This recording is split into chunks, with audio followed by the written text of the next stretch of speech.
Эхний мэдээг хүргэе. Улсын хурлын төсвийн байнгын орооны хуралдаанаар туулын хурдны замын төслийн талаар мэдээлэл сонслоо.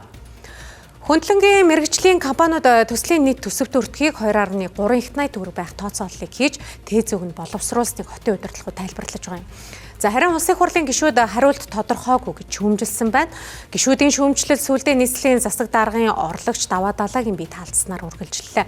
Шалтгаан нь гишүүдийн асуултад бүрэн дүүрэн тайлбар өгөхгүй үл тоосон хандлага гаргасанд улсын хурлын гишүүн их төвшин урсснаа илэрхийлж үүний дараа уучлалт гуйсан байна.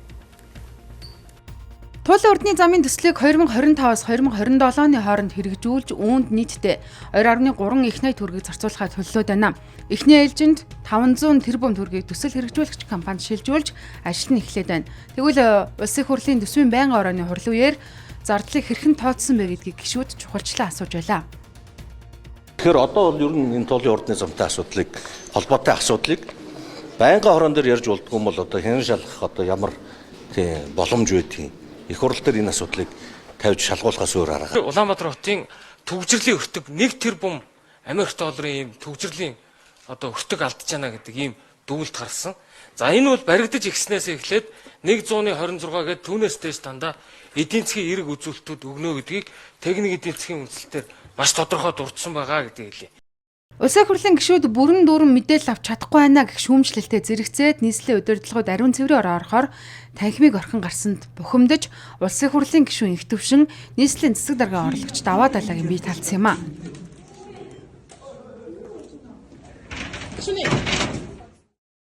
Даваа далаа дараагаас хөлцөл өчий бас өнгөрсөн хугацаанд иргэдтэй болон улсын хурлын одоо байнгын хоруудын бүтцүүд дээр хотыг төлөөлж ирж байгаа удирдлагуудын хандлага ерөөсөө бидний эрх мэдлийн уг сурвалж болсон иргэдийгээ бас хүнддэхгүй иймэрхүү хандлагууд байсан. Сая энэ байнгын хорооны хуралдаанд гэсэн бас одоо тэр хандлагууд үргэлжилсэн учраас одоо жоохон зүг асуудал гаргалаа үзлээ. Олимпик өргөд бол 6 хагны учраас 1 км-т манай ногдож байгаа өртгөн 120 тэрбум гэдэг бол би бас бага өртөг болцсон нэлээд юм чанга төсөв гэж байгаа. Өөрөө төслийн менежер инженер хүний хувьд бол бодож байгаа.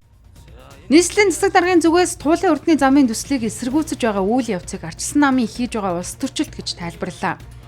Ингэхдээ Ардчилсан нам эрхэрж байх 2012-оос 2016 оны үед техник эдийн засгийн үндэслэл нь боловсруулагдж байсан төслийг Монгол Ардын намын үед ашиглалтанд оруулж байгаа цэрэг хүчин хатаархсан гэдэг тайлбарыг хэлээ.